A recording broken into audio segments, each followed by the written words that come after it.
Diyos ko naman, Herlin, hipon. Bakit ka naman pumatol sa ganyan?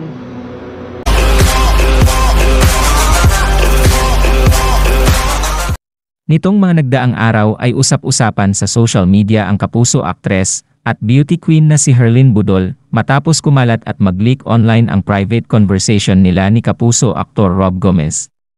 Ikinagulat ng mga netizens ang palitan nila ng mensahe ng aktor. Halos isang linggo na rin ang nakakalipas nang bumulaga sa publiko ang mga screenshots ng kanilang usapan kung saan may makikitang pregnancy test sa huli at nakatagpa si Herlin sa mismong post. Maliban pa rito ay makikita rin sa screenshot na tila hindi lang basta magkaibigan ang dalawa at nagkikita rin paminsan-minsan.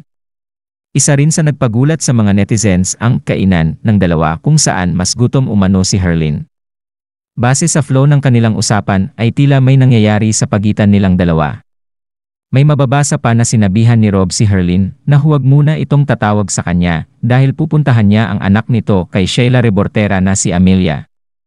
May parte rin sa usapan na di umano'y sinabi ni Herlin na alam niya ang kanyang pinasok at alam niya ang kanyang limit. Matapos kumalat ang kontrobersya, tila nagtataka pa si Herlin kung bakit nadamay ang kanyang pangalan sa issue. Sa kabila ng mga ebidensyang naglabasan ay todo deny pa rin si Herlin na may relasyon silang dalawa ni Rob Gomez. Samantala narito naman ang payo ng social media personality na si Makagago o Mark Jason kay Herlin Budol. Diyos ko naman, Herlin, hipon. Bakit ka naman pumatol sa ganyan? At lalong-lalo na sa artista pa ng GMA. Kahit ata ilang taon na nilang minamarket yan, hindi pa rin kilala. Sino ba yan? Yan tuloy, ang hirap tuloy sawsawan o bigyan ng issue kasi limot ko na nga kung anong pangalan niya eh. Pero sige, sa isang banda, nalaman ng lahat na may asawa daw pala ito. Pero, wala naman pong magpapakain kung wala rin kakain.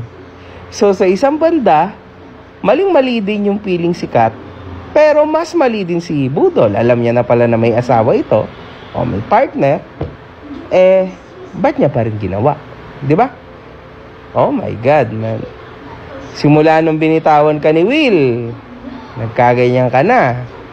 Ingat ka kasi, minsan sa life, yung mga downfall ay malapit lang.